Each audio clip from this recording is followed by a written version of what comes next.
Hello students. इस video में हम लोग एक नया यूनिट स्टार्ट करेंगे। ये यूनिट का नंबर है 11 एंड इसका नाम है वर्क एंड एनर्जी। ठीक है, बहुत इंटरेस्टिंग यूनिट है, मजा आएगा पढ़ने में। ठीक है, तो स्टार्ट करते हैं वर्क के साथ। वर्क किसको बोलते हैं भाई?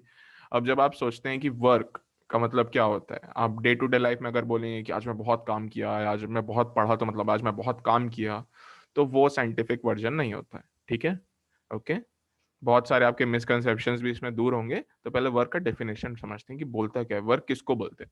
Work is said to be done by a force on a body if the force applied causes a displacement in the body. ठीक है, क्या मतलब इसका? कोई भी वर्क तभी बोलेंगे जब एक एक बॉडी लेके चलो, दिस इज अ बॉडी ए। ठीक है, फोर्स इस पे अप्लाई हुआ इस डायरेक्शन में, एंड ये body in the direction of force move किया ऐसे। बॉडी का फाइनल पोजीशन ये हो गया ए, इसने 10 मीटर्स मूव किया, तब बोलेंगे कि यहाँ पे वर्क डन हुआ है, वर्क डन। ठीक है, तब बोलेंगे। अगर डिस्प्लेस नहीं हुआ बॉडी, मान लीजिए कि ये एक बॉडी है ए, इस पे फोर्स अप्लाई हुआ इस डायरेक्शन में, एंड ये बॉडी मूव ही नहीं किया, नो मूवमेंट, तो वर्क डन क्या हो जाएगा? क्योंकि डिस्प्लेसमेंट तो हुआ ही नहीं, तो वर्क डन क्या हो जाएगा? जीरो। डजेंट मैटर आपने कितना जोर लगाया, कितने जोर से धकेला इस बॉडी को, ये बॉडी मूव ही नहीं की। आप घर जाके बोलेंगे कि अरे आज तो मैं बहुत काम किया भाई, बहुत थक गया मैं, बट एक्चुअल साइंटिफिक टर्म्स में वर्क डन क्या होगा? जीरो। समझे? तो यही बोलता है वर्क। वर्क क्या है? Work is said to be done by a force on a body if the force applied causes a displacement in the body. ठीक है, एंड नाउ इस स्टेटमेंट से हम फॉर्मूला बनाएंगे। फॉर्मूला क्या होगा वर्क डन का? Work done is equals to force applied, force into causes a displacement। क्या लिखा है? if force applied causes a displacement in the body, which means force applied into displacement।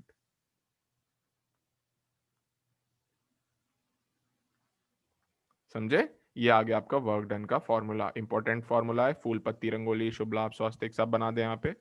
ठीक है, radium polish चमका दें इस फॉर्मूले वाले, इसको लिखते समय। बहुत इंपॉर्टेंट फॉर्मूला है। ठीक है, यहाँ फूल बना दीजिए। चमक रही है किरणें। इंपॉर्टेंट फॉर्मूला याद रखना है, एंड हर जगह काम आएगा ये। ठीक है, ऐसा नहीं कि सिर्फ इस यूनिट में या इस साल ये फॉर्मूला काम आएगा, हमेशा लाइफ टाइम ये फॉर्मूला काम आएगा, तो इसको याद रखना है। बहुत सिंपल सा फॉर्मूला है, work done is equals to force into displacement. ठीक है, तो इस फॉर्मूले को याद रखना है। ओके, अब बढ़ते हैं भाई हम factors on which the work done depends. हमने अभी अभी फॉर्मूला क्या बनाया? Work is equals to force into displacement. ठीक है, तो क्या किस फैक्टर पे डिपेंड करेगा? Force, the magnitude of applied force. ठीक है, एंड दूसरा क्या है? The distance travelled by the body in the direction of applied force. ठीक है, जितना भी उसने डिस्टेंस ट्रेवल किया in the direction of applied force, उस पर डिपेंड करेगा वर्क। समझ में आ गया? ये दो फैक्टर्स हैं जिस पर वर्क डिपेंड करेगा, force and distance travelled. Okay, ठीक है, नेक्स्ट उस पर बढ़ते हैं। Work done by a constant force. Okay, when a constant force is applied in horizontal direction, तो सबसे पहले क्या लेंगे? Let F is equals to constant force. ठीक है, now consider a body A, इस पे लग रहा है फोर्स एफ, कांस्टेंट फोर्स है, एंड ये बॉडी का ये इनिशियल पोजीशन है, एंड बॉडी यहां मूव करके ऐसे आई, एंड बॉडी का फाइनल पोजीशन ये रहा, this is final position. Okay, when a constant force is applied in horizontal direction, horizontal direction में फोर्स लग रहा है, एंड ये जो फोर्स है हॉरिजॉन्टल डायरेक्शन में लगा, बॉडी मूव की हॉरिजॉन्टल डायरेक्शन में, मान लीजिए x मीटर्स। ठीक है, तो इसका फाइनल पोजीशन यहां आ गया। तो वर्क डन कैसे निकालेंगे? वर्क का फॉर्मूला क्या था? Work is equals to force into displacement. जितना फोर्स लगा, let the displacement be S. ठीक है, तो फोर्स इनटू डिस्प्लेसमेंट, ये आपका इसमें वर्क का फॉर्मूला आएगा अगर एक हॉरिजॉन्टल फोर्स लगेगा बॉडी पे।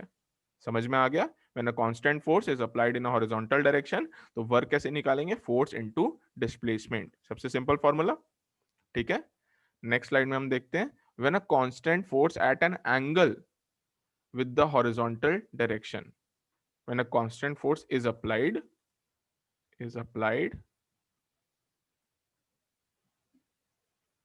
Eight an angle with the horizontal direction. इसका क्या मतलब है? तो सबसे पहले क्या लेंगे, let F is equals to constant. ठीक है, नाउ अब क्या बोल रहा है ये एक ब्लॉक है ए, सेंटर से हमारा फोर्स ऐसे नहीं लग रहा है, हमारा फोर्स ऐसे लग रहा है, एफ ऐसे लग रहा है। ओके, हॉरिजॉन्टली नहीं लग रहा, एट एन एंगल हम खींच रहे हैं इस ब्लॉक को इस एंगल से। ठीक है, तो इसके दो वर्टिकल्स बनेंगे ऐसे, और यहाँ ये एक एंगल थीटा लेके चलते हैं हम, this is an angle theta. Okay, as this is a vector quantity, इसमें डायरेक्शन आ गया है, force is a vector quantity, किस डायरेक्शन में लग रहा है। और अगर एक थीटा एंगल पे फोर्स लग रहा है तो एक सिंपल तरीका बताता हूँ याद करने का, जिधर थीटा वहां कॉस थीटा। बहुत सिंपल फॉर्मूला है, जहां थीटा वहां कॉस थीटा। तो ये दोनों क्या हो जाएंगे, हॉरिजॉन्टल डायरेक्शन में कौन सा फोर्स लगेगा, यहाँ पे थीटा है, अगर हमने यहाँ पे थीटा लिया है तो ये क्या हो जाएगा, एफ कॉस थीटा। ठीक है, ये याद रखना है, जहां थीटा वहां कॉस थीटा। ठीक है, एंड फिर वर्टिकल वाला क्या हो जाएगा, एफ साइन थीटा। ओके, ये याद रखना है।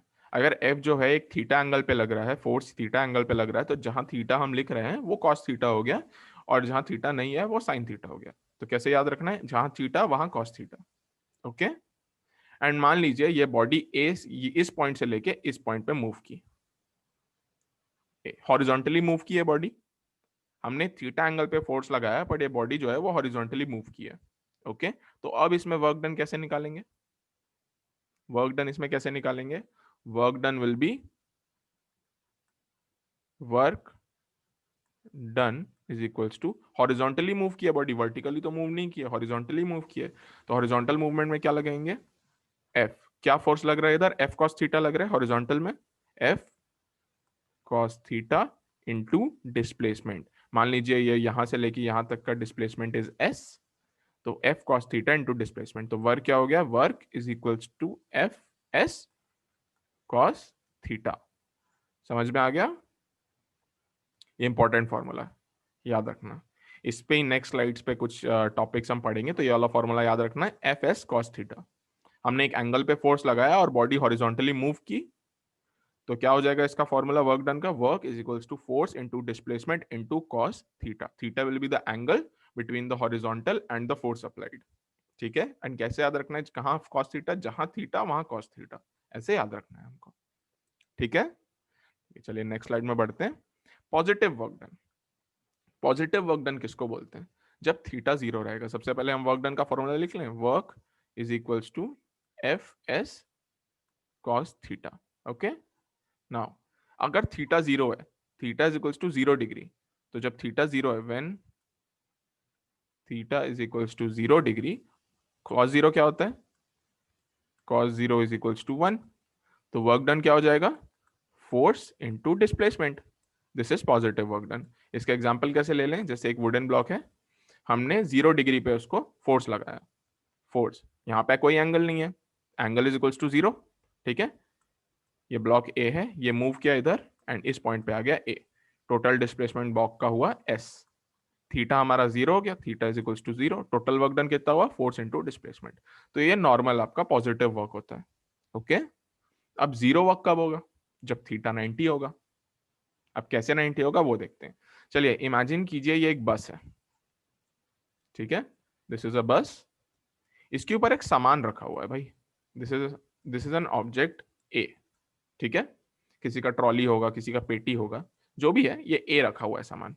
ग्रेविटेशनल फोर्स ए पे किस डायरेक्शन में एक्ट कर रहा है, जो ग्रेविटेशनल फोर्स है, ये ग्राउंड में है, बस दौड़ रही है ग्राउंड पे, ग्रेविटेशनल फोर्स किस डायरेक्शन में एक्ट करेगा ए पे, अपवर्ड डाउनवर्ड डायरेक्शन में, नीचे खींचेगी धरती ए को, पर ए मूव कहाँ कर रहा है, इस डायरेक्शन में। कुछ टाइम के बाद ए का जो मूवमेंट है वो इस डायरेक्शन में हो रहा है। ठीक है, फोर्स कहां लग रहा है, नीचे, दिस इज फोर्स, फोर्स नीचे लग रहा है ड्यू टू ग्रेविटी, पर मूवमेंट कहां हो रहा है, परपेंडिकुलर डायरेक्शन में, ये मूव, तो थीटा ये आया, this is theta, this is theta. ठीक है, तो यहां पे थीटा क्या हुआ, 90 डिग्री। समझ में आया कैसे, हमारा फोर्स लग रहा है इधर डाउनवर्ड डायरेक्शन में, हमारा मूवमेंट हो रहा है राइट साइड, तो हमारा जो एंगल बन रहा है वो 90 डिग्री बन रहा है। समझ में आया, जैसे लास्ट स्लाइड में हमने देखा था, लास्ट स्लाइड में क्या देखे थे, फोर्स हमारा एट एन एंगल लग रहा था, हमारा मूवमेंट इधर हो रहा था राइट साइड में, दिस इज मूवमेंट। तो बीच का एंगल हमने लिया था थीटा, तो वैसे इधर भी है, हमने बीच का एंगल लिया थीटा, मूवमेंट इधर हो रहा है, हमारा फोर्स नीचे लग रहा है, तो बीच का एंगल थीटा विच इज 90। तो कैसे लेंगे, इसमें फॉर्मूला क्या अप्लाई करेंगे, W is equals to F S cos theta. Cos 90 क्या होता है, cos 90 is equals to 0। Okay, तो वर्क क्या हो गया, वर्क इज इक्वल्स टू 0। समझ में आया ये, वर्क 0 कब हुआ, जब फोर्स नीचे लग रहा है, when force is perpendicular to the movement और displacement of the body, then work done is 0। बात समझ में आई, ये याद रखना है, ठीक है, इंपॉर्टेंट कॉन्सेप्ट है ये वाला। When force is perpendicular to the direction of motion, the work done will be 0। ठीक है, कैसे 0 हमने निकाला, थीटा 90 हो गया बिकॉज परपेंडिकुलर था एंड वर्क उससे 0 आ गया। समझ में आ गया। नेक्स्ट स्लाइड पे बढ़ते हैं, नेगेटिव वर्क डन किसको बोलते हैं भाई, negative work done is when theta is equals to 180 degree. इसको भी एक एग्जांपल से सीखते हैं। ठीक है, ये एक बॉल है, ये एक ग्राउंड है, ठीक है, चलिए ये एक बच्चा है, बॉल छोड़ो, ठीक है, ये एक बच्चा है, बच्चा खेल रहा है, ये एक बॉल लिया, इसने बॉल को ऊपर फेंका, बॉल यहाँ पे आया, ठीक है, इस बॉल पे ये पाथ फॉलो किया बॉल ने, इस बॉल पे फोर्स कहां लग रहा है, नीचे लग रहा है, फोर्स इज डाउनवर्ड, मूवमेंट कहां हो रहा है, बॉल का ऊपर जा रहा है, मूवमेंट तो ऊपर हो रहा है, फोर्स आपका नीचे लग रहा है पर मूवमेंट ऊपर हो रहा है, तो एंगल कितना बन गया मूवमेंट और फोर्स के बीच में, theta is equals to 180 degrees का बन गया, 180 डिग्रीज का मूवमेंट बना, सॉरी एंगल बना, because movement is upward, force is downward, तो इन दोनों के बीच का एंगल क्या है, दिस इज 180 डिग्री। ठीक है, तो अब वर्क डन कैसे निकालेंगे, work is equals to F S cos theta, theta is equals to 180, work done क्या हो गया, F S into cos 180, cos 180 क्या होता है, cos 180 is equals to -1, let this be -1। ठीक है, cos 180 इज -1, तो कैसे करेंगे, work is equals to minus force into displacement, this is called negative work done. जब the movement, when the movement is in the opposite direction of the force applied, the work done is negative.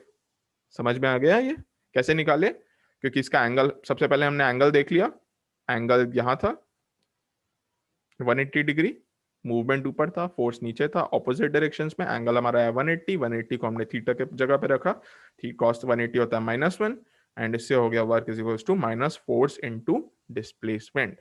इससे क्या साबित होता है, work can be negative. ठीक है, क्या prove होता है इससे, याद रखना ये, वर्क कैन बी नेगेटिव। समझे, समझ में आ गई बात, गुड। अब हम यूनिट ऑफ वर्क देख लेते हैं भाई, वर्क का यूनिट क्या होता है, इतना वर्क वर्क कर लिया पर यूनिट होता क्या है, फोर्स इनटू डिस्प्लेसमेंट होता है ना, पहले वर्क का फॉर्मूला करते हैं, work is equals to force into displacement. Force का यूनिट क्या होता है, न्यूटन, डिस्प्लेसमेंट का यूनिट क्या होता है, मीटर, वर्क का यूनिट क्या हो गया, न्यूटन मीटर, या फिर इसी को हम क्या बोलेंगे, जूल, JOULE, JOULE। समझे, ये वर्क का यूनिट हो गया, वर्क का यूनिट आप न्यूटन मीटर भी लिख सकते हैं एंड जूल भी लिख सकते हैं। ठीक है, जूल को कैसे रिप्रेजेंट करेंगे, जे से, कैपिटल जे। ठीक है, ये आपका यूनिट ऑफ वर्क। बात समझ में आ गई, क्या मतलब इसका, 1 joule is equals to 1 newton metre. आ गया, गुड। वर्क आपका टॉपिक यहीं खत्म होता है, बहुत छोटा टॉपिक था वर्क। नेक्स्ट वीडियो में हम लोग इसके न्यूमेरिकल्स बनाएंगे। ओके, तो अब आपसे मुलाकात होगी नेक्स्ट वीडियो में।